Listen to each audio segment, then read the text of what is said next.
Il est le même. Jésus, il est le même. Jésus ne change pas. Il est le même. Jésus, il est le même.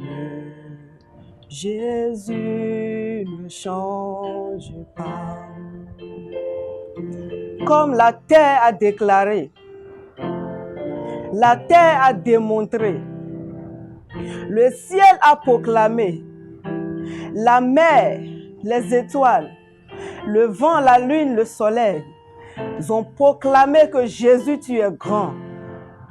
C'est ainsi qu'en ce jour, nous proclamons également ta grandeur. Nous proclamons ta puissance. Nous proclamons, Seigneur, ton nom. Nous proclamons, Seigneur, ton exaltation. Que ton nom soit à nouveau béni, Seigneur. Que ton nom soit béni dans nos vies. Que ton nom soit béni dans nos différentes familles. Que ton nom soit béni, Seigneur, dans nos sociétés. Seigneur éternel des armées, merci pour ce rendez-vous. Prends à nouveau contrôle, Seigneur. Veille agir puissamment pour la gloire de ton nom. Merci, Seigneur, parce que tu l'as fait. C'est au nom puissant de Jésus nous avons prié. Amen. Bien-aimés, soyez à nouveau bénis. Que le Seigneur bénisse chacun et chacune là où nous nous trouvons par le nom puissant de Jésus. Notre méditation de ce jour a pour thème « Soyons au bon endroit ». Soyons au bon endroit. Et sans plus tarder, nous allons regarder dans le livre de Luc. Luc chapitre 5. Nous commençons la lecture par le premier verset. Comme Jésus se trouvait auprès du lac de Génézareth et que la foule se pressait autour de lui pour entendre la parole de Dieu, il vit au bord du lac 2 barques, d'où les pêcheurs étaient descendus pour laver leurs filets. Il monta dans l'une de ces barques qui était à Simon, et il le pria de s'éloigner un peu de terre. Puis, il s'assit et de la barque, il enseignait la foule. Lorsqu'il eut cessé de parler, il dit à Simon, « Avance en pleine eau et jetez vos filets pour pêcher. » Simon lui répondit, « Maître, nous avons travaillé toute la nuit sans rien prendre, mais sur ta parole, je jetterai le filet. » L'ayant jeté, il prit une grande quantité de poissons et leur filet se rompait. Amen. Que le Seigneur bénisse sur sa parole.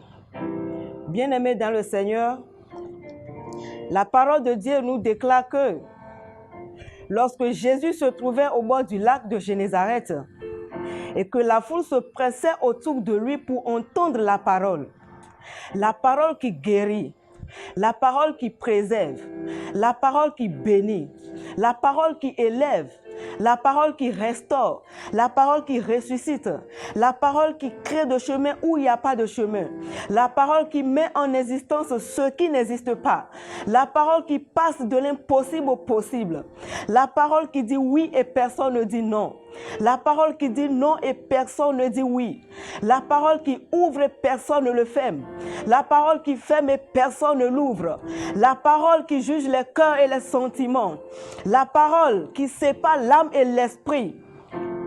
La foule se pressait autour de Jésus pour pouvoir écouter cette parole. Et lorsqu'ils entendaient la parole, bien-aimés, quelque chose s'est passé. Et en ce moment, je ne sais pas où tu te trouves en train d'écouter le son de ma voix.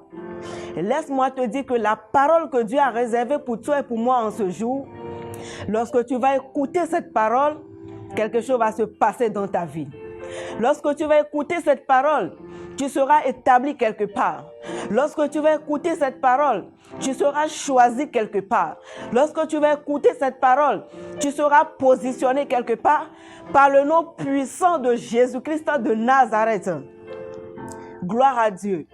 La foule se pressait autour de Jésus pour entendre cette parole. Lorsque Jésus se trouvait au bord du lac de Génézareth, il a trouvé 2 barques, d'où les pêcheurs étaient descendus pour laver leurs filets. Pierre et ses compagnons étaient à la pêche toute la nuit. Et arrivé au matin, leurs filets étaient vides, leurs barques étaient vides. Bien-aimés dans le Seigneur, parfois, regardez d'abord la futilité qu'il y a à travailler dur sans la faveur de Dieu. Et parfois, nous essayons de persister par les efforts humains et tout ce que nous trouvons à la fin, c'est un désastre. Et nous disons, mais pourquoi les choses ne changent pas?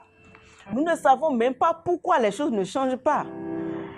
Et le pourquoi des fois les choses ne changent pas, c'est que nous ne nous trouvons pas au bon endroit.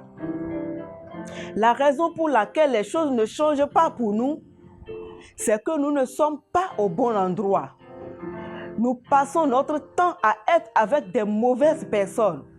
Nous sommes assis des fois avec des mauvaises personnes. Nous acceptons à rester dans la moyenne, à être des chrétiens moyens, les croyants moyens, les croyantes moyennes. Bien-aimés dans le Seigneur, ne soyons jamais là où Dieu ne nous a pas dit d'être. Ne soyons jamais là où Dieu ne nous a pas dit d'être. Et si nous sommes à un endroit qui n'est pas la volonté de Dieu pour nous, bien-aimés, nous allons agir avec un esprit qui s'appelle l'esprit de dur labeur. La parole déclare que Pierre et ses compagnons, ils ont travaillé toute la journée. Ils n'ont rien pris. Ils ont dit maintenant la journée ne suffit pas pour eux. Ils ont pris maintenant la nuit. Dans le vrai sens, nous devons travailler toute la journée et pour nous reposer la nuit. Mais ils ont travaillé toute la journée, ils n'ont rien pris. Maintenant, la journée ne suffisait pas pour eux. Ils ont maintenant choisi la nuit pour pouvoir travailler. Ils ont travaillé toute la nuit. C'était les mêmes choses. Et arrivé au matin, ils ont pris maintenant le temps à laver les filets vides. L'esprit de dur labeur. L'esprit de dur labeur. Pierre et ses compagnons n'étaient pas au bon endroit. Bien-aimés dans le Seigneur, ne soyons jamais là où Dieu ne nous a pas dit d'être.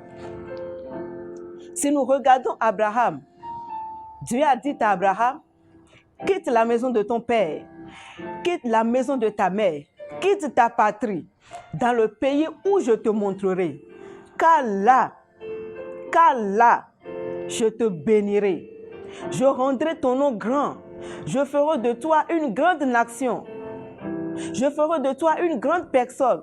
Et toutes les nations de la terre seront bénies en toi et en ta postérité. Abraham ne comprenait pas ce que l'Éternel lui disait. Il a passé des années à mener une vie de dur labeur. Et c'est lorsque Abraham avait pris la décision d'aller à l'endroit où l'Éternel lui a envoyé, il a regardé, il a vu la différence. Et si nous regardons l'homme qui s'appelait Élie, l'Éternel a dit à Élie, va dans le torrent de Kisson, car là, je donnerai à un corbeau de te nourrir. Nous connaissons bien le corbeau. Le corbeau est un carnivore. Le corbeau mange de la chair humaine. Et ses petits-enfants pleurent à un niveau jusqu'à ce que le corbeau ne les donne un tout petit peu de nourriture. Mais le corbeau a écouté la voix de l'Éternel. Parce que l'Éternel a dit à Élie, reste dans le torrent de Kisson. Parce que c'est là que je t'enverrai un corbeau de venir te nourrir. Et le corbeau a pu écouter la voix de l'Éternel. Le corbeau est venu livrer de la viande à Élie. Bien-aimé dans le Seigneur. Si nous regardons la vie d'Isaac, parce que nous sommes à certains endroits qui n'est pas la volonté de Dieu pour nous. Et si on nous dit de quitter, nous n'aimons pas quitter ces endroits. C'est ainsi que nous sommes également à certains endroits qui est la volonté de Dieu pour nous. Et nous-mêmes, nous cherchons à quitter ces endroits. Isaac se trouvait dans un pays où il y avait de la famine dans le pays. Isaac a cherché à quitter ce pays. L'Éternel lui a dit, Isaac, ne quitte pas ce pays. Ne descends pas en Égypte. Reste dans ce pays-ci. Séjourne dans ce pays. Car ici, je te bénirai.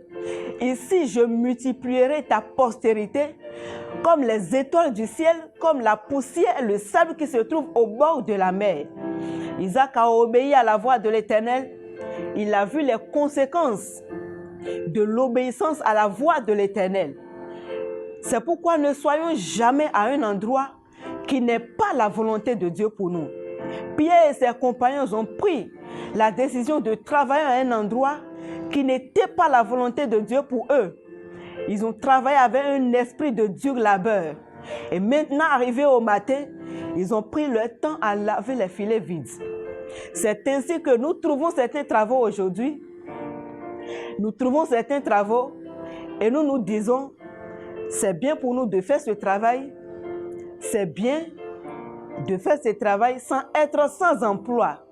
Et nous passons notre temps et auprès de ces gens de travail, nous travaillons sans se reposer. Nous ne nous reposons pas, nous ne dormons pas. Nous travaillons toute la journée, toute la nuit, du 1er au 31, du 31 au 1er, et nous ne réalisons rien. Nous n'arrivons pas à réaliser l'esprit de dur labeur. L'esprit de dur labeur. Et lorsque Jésus-Christ s'était approché de Pierre, il a dit, Pierre, avance en pleine eau. Et lorsque Pierre a jeté son filet là où Jésus-Christ lui avait montré, la parole déclare qu'il a pris une grande quantité de poissons, au point où les filets se rompaient déjà.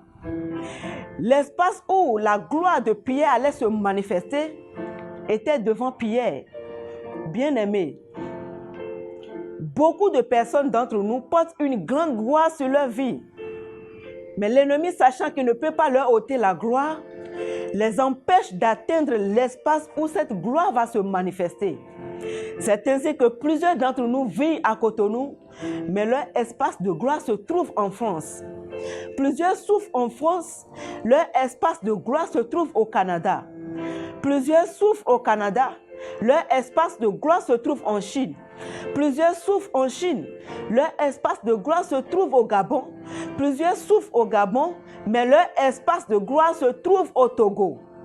Bien-aimé dans le Seigneur, où se trouve ton espace de gloire? Où se trouve ton espace de gloire? Tu vas l'atteindre au nom puissant de Jésus. Si c'est au Togo, tu vas l'atteindre. Si c'est en France, tu vas l'atteindre. Si c'est en France, tu vas l'atteindre. Si c'est au Canada, tu vas l'atteindre. Si c'est en Chine, tu vas l'atteindre. Si c'est au Gabon, tu vas l'atteindre. Si c'est au Togo, tu vas l'atteindre par le nom puissant de Jésus. Lorsque Jésus-Christ a dit à Pierre, avance en pleine eau, Pierre n'a plus regardé en arrière. Il n'a plus pensé à ce qui s'était passé, mais il a pu avancer selon la parole de l'Éternel. Bien-aimé dans le Seigneur, avançons en pleine eau.